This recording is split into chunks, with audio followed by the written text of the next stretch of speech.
ओम शांति। आज 1 तारीख है, सद्गुरुवार है।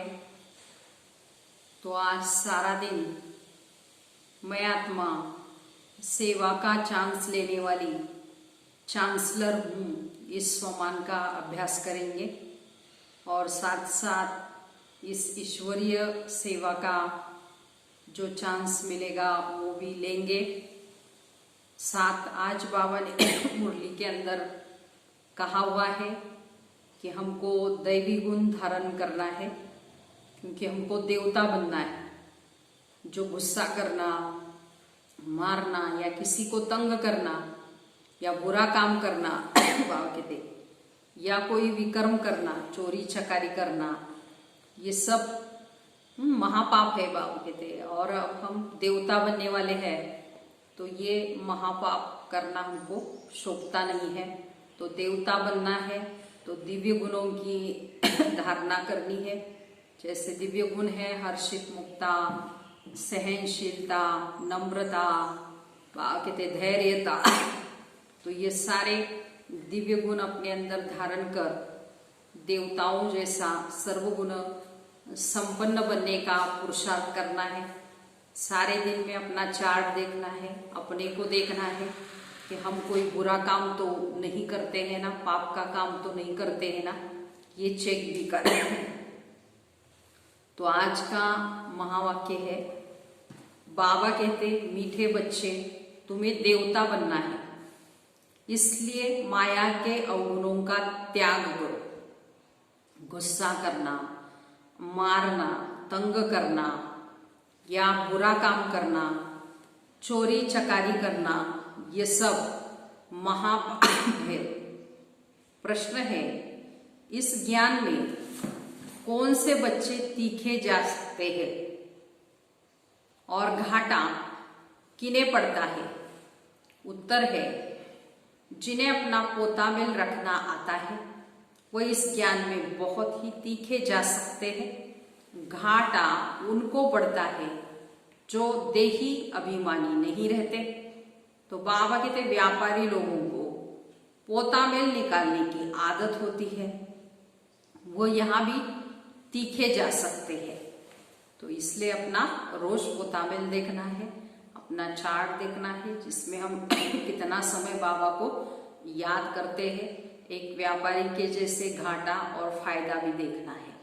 इसलिए आज बाबा ने कहा है व्यापारी लोग इस ज्ञान मार्ग में भी आगे जा सकते हैं। गीत है, मुखड़ा देख ले प्राणी दिल दर्पण में कि कितना पुण्य किया और कितना पाप किया। ओम शांति। रूहानी पाठधारी बच्चों प्रति बाप समझाते हैं, क्योंकि रूह ही पाठ बजा रही है और है बेहद के नाटक में, है तो मनुष्यों का ना। तो बच्चे इस समय पुरुषार्थ कर रहे हैं, वेद शास्त्र पढ़ते हैं, शिव की पूजा करते हैं, परंतु बाप कहते हैं इनसे कोई मेरे को प्राप्त नहीं कर सकते, क्योंकि भक्ति है ही उतरती कला, ज्ञान से सदगति होती है। तो जरूर कोई से उतरते भी होंगे। तो ये एक खेल है जिसको कोई भी जानते नहीं। शिवलिंग को जब पूजते हैं तो उनको ब्रह्म नहीं कहेंगे, तब कौन है जिसको पूजते हैं? तो उनको भी ईश्वर समझ पूजा करते हैं। तो तुम जब पहले पहले भक्ति शुरू करते हो तो शिव का लिंग हीरे का बनाते हो और एक शिव की ही पूजा करते हो, जिसको अविविचारी पूजा कहा जाता है। और अब विविचारी माना अनेकों की पूजा। अभी तो गरीब बन गए हैं तो शिवलिंग पत्थर का बनाते हैं। हीरे का लिंग उस समय 4-5 हजार का होगा, इस समय तो उसका दाम 5-7 लाख होगा। ऐसे हीरे अभी मुश्किल निकलते हैं। पत्थर बुद्धि बन गए हैं तो पूजा भी पत्थरों की ही करते हैं, ज्ञान बिगर वो भी। जब ज्ञान है तो तुम पूजा नहीं करते हो, चैतन्य सन्मुख में ही है, तो उनको ही तुम याद करते हो, जानते हो याद से ही विकर्म विनाश होंगे। गीत में भी कहते हैं, हे बच्चे, हे प्राणी, कहा जाता है आत्मा को, तो प्राण निकल गया, फिर जैसे शरीर माना मुर्दा है तो आत्मा निकल जाती है। आत्मा है अविनाशी और शरीर है विनाशी। आत्मा जब शरीर में प्रवेश करती है तब चैतन्य है। तो बाप कहते हे आत्माएं, अपने अंदर जांच करो कि कहाँ तक हमने दैवी गुण धारण किए हुए हैं। कोई विकार तो नहीं है, चोरी चकारी आदि का कोई भी आसुरी गुण तो नहीं है ना। आसुरी कर्तव्य करने से फिर गिर पड़ेंगे। कोई बहुत विकारी काम या आसुरी कर्तव्य नहीं करना है, इतना दर्जा फिर पा नहीं सकेंगे। खराब आदत को मिटाना जरूर है। देवता कभी कोई पर गुस्सा नहीं करते। तो यहाँ असुरों द्वारा कितना मार खाते हैं, क्योंकि तुम दैवी संप्रदाय बनते हो तो माया कितना दुश्मन बन पड़ती है। माया के अवगुण काम करते हैं, मारना, तंग करना, बुरा काम करना, ये सब पाप है जो माया के अवगुण है। तो तुम बच्चों को तो बहुत ही शुद्ध रहना चाहिए। चोरी चकारी आदि करना ये तो बाबा कहते हैं महापाप है, और ऐसे पाप नहीं करने हैं, क्योंकि बाप से तुम प्रतिज्ञा करते आए हो कि बाबा मेरा तो आप एक, दूसरा न कोई, तो हम आपको ही याद करेंगे। तो भक्ति मार्ग में भी ऐसे कहा। एक तरफ बात कहते हैं भक्ति मार्ग में बल गाते हैं, परंतु पता नहीं कि याद से क्या होता है, वो तो बाप को जानते ही नहीं। एक तरफ कहते नाम रूप से न्यारा, दूसरी तरफ फिर लिंग की भी पूजा करते हैं, है ना। तो जरूर बाबा कहते हैं तुमको अच्छी रीति समझ कर फिर समझाना है। बाबा कहते ये भी जज करो कि महान आत्मा किसको कहा जाए। श्री कृष्ण जो छोटा बच्चा स्वर्ग का प्रिंस है, वो महात्मा है या आज के कलयुगी मनुष्य। तो ये विकार से पैदा नहीं होता है, वो है ही निर्विकारी दुनिया, और ये है विकारी दुनिया। निर्विकारी को बहुत ही टाइटल दे सकते हैं, विकारी का क्या टाइटल है। श्रेष्ठाचारी तो एक बाप ही बनाते हैं, वह है सबसे ऊंचते ऊंच, और सब मनुष्य पाठधारी है। तो पाठ में जरूर आना पड़े। सतयुग में श्रेष्ठ मनुष्यों की दुनिया है, जानवर आदि भी सब श्रेष्ठ है। यहाँ बाहर कहते हैं वहां माया रावण होता नहीं, वहां ऐसे कोई तमोगुनी जानवर भी होते नहीं जो किसको दुख दे। तुमको मालूम है मोर और डेल है, वो विकार से बच्चे पैदा नहीं करते, उनको आंसू गिरता है, उसे डेल धारण करती है। नेशनल बर्ड मोर को कहते हैं। तो सतयुग में भी विकार का नाम नहीं।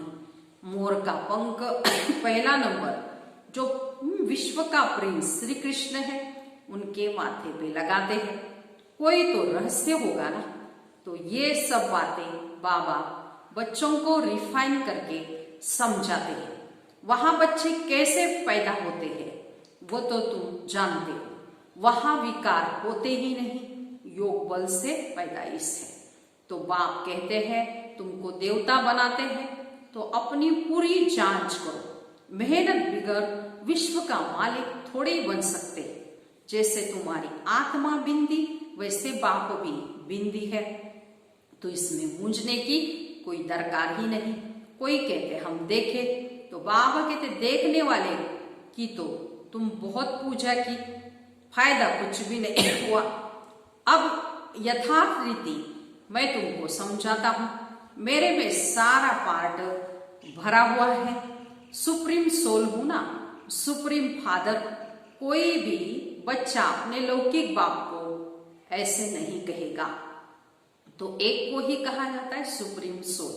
सन्यासियों को तो बच्चे हैं नहीं जो बाप कहे, ये तो सब आत्माओं का बाप है जो सब बच्चों को आकर बाप फिर क्या करते हैं, वर्षा देते हैं। तो बाप शब्द से हमको खुशबू आती है, तो बाप से हमको फिर वर्षा मिलता है। तो उन्हों का है गृहस्थ आश्रम तो ठहरा नहीं।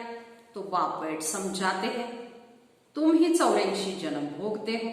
पहले पहले तुम सतो प्रधान थे, फिर नीचे उतरते आए हो।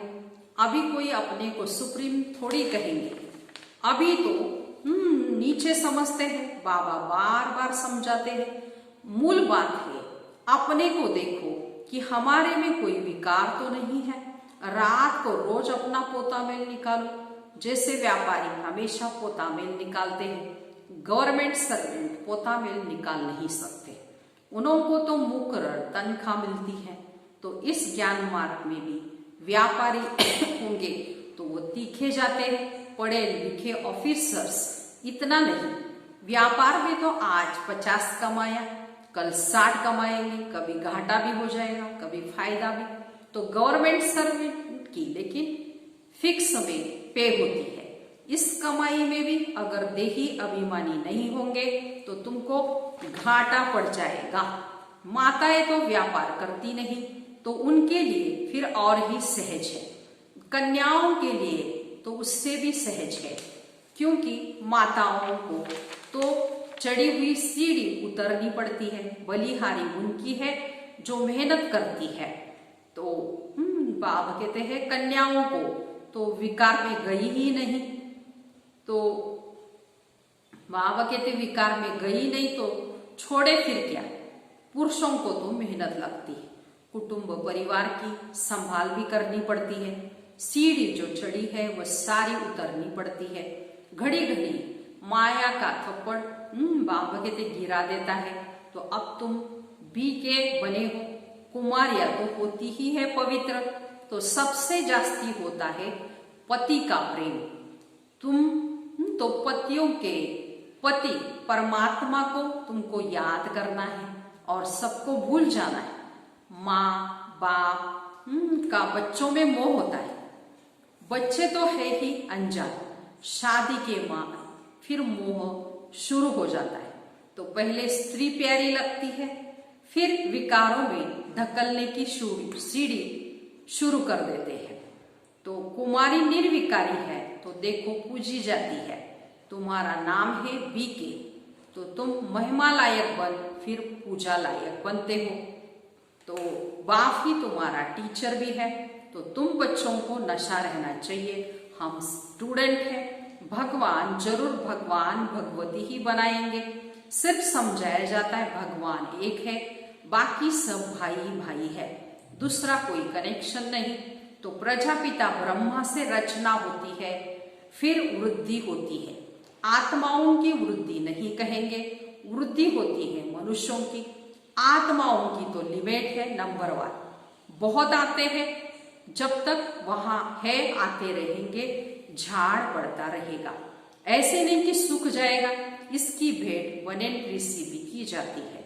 फाउंडेशन है नहीं, बाकी सारा झाड़ खड़ा है। तुम्हारा भी ऐसे है, फाउंडेशन है नहीं, कुछ न कुछ निशानियां हैं। तो अभी तक भी मंदिर बनते रहते हैं।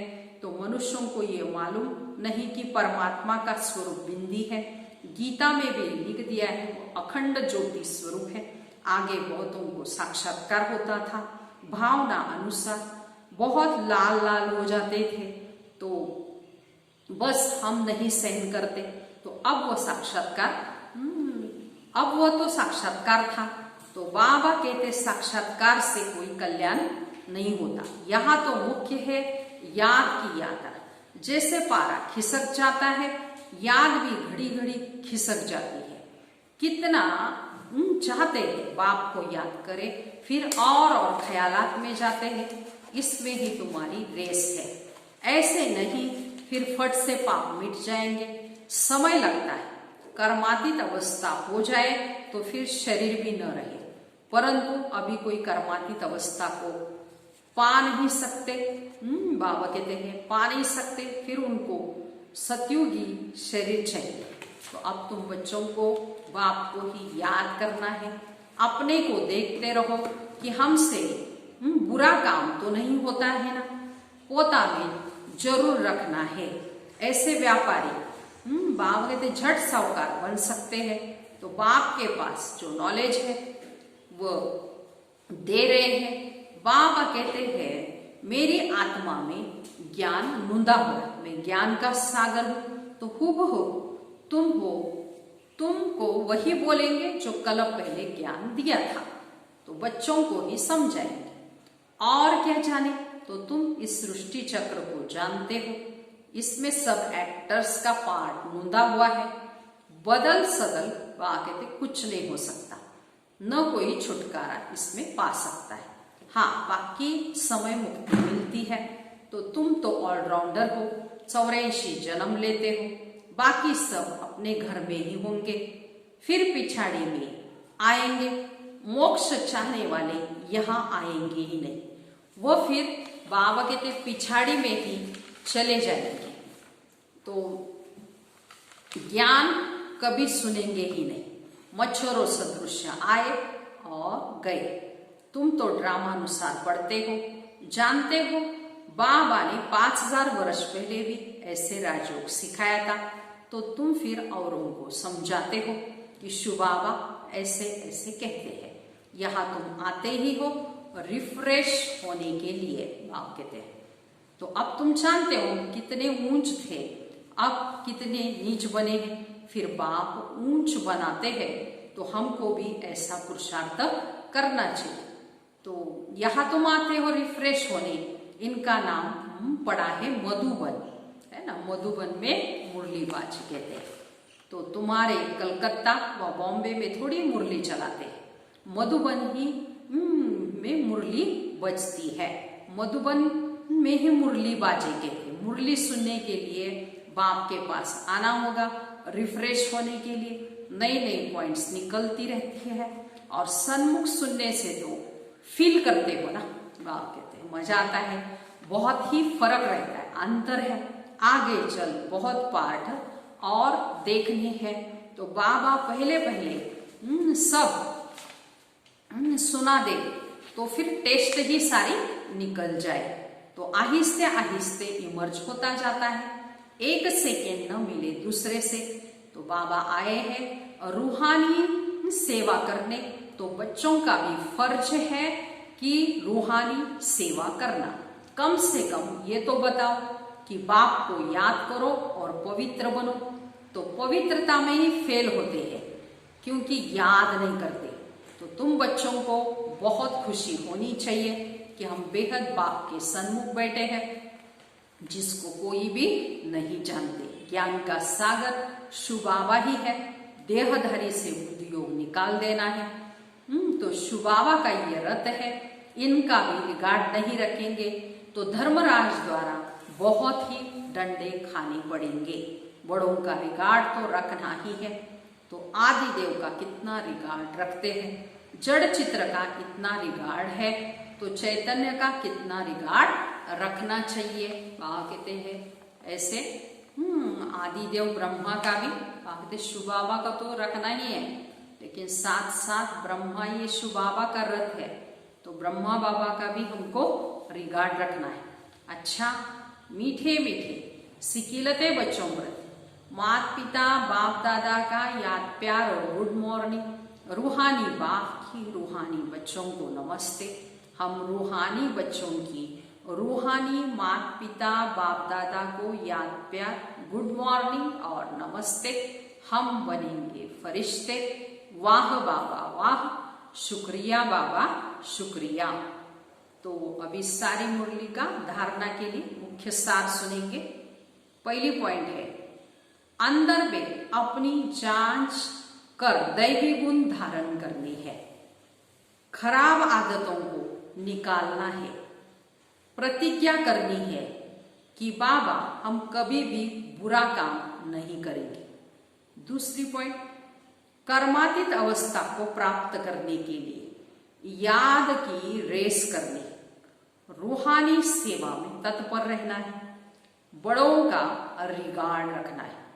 आज का वरदान, सर्व खजानों को स्व के प्रति और औरों के प्रति यूज करने वाले अखंड महादानी भव। विस्तार जैसे बाप का भंडारा सदा चलता रहता है और रोज देते हैं, ऐसे आपका भी अखंड लंगर चलता रहे, क्योंकि आपके पास ज्ञान का, शक्तियों का, खुशियों का भरपूर भंडारा है।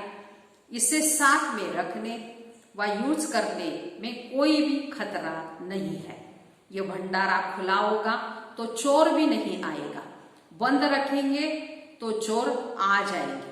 इसलिए रोज अपने मिले हुए खजानों को देखो और स्व के प्रति और औरों के प्रति यूज करो तो अखंड महादानी बन जाएगी। इससे सारे दिन के लिए बाबा ने अखंड महादानी भव का वरदान दिया है। जैसे मिले हुए खजानों को बाबा कहते स्वयं के प्रति और औरों के प्रति यूज करना है, बांटना है।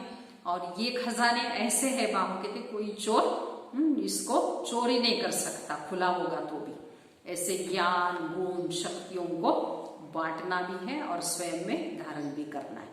स्लोगन, सुने हुए को मनन करो, मनन करने से ही शक्तिशाली बनेंगे।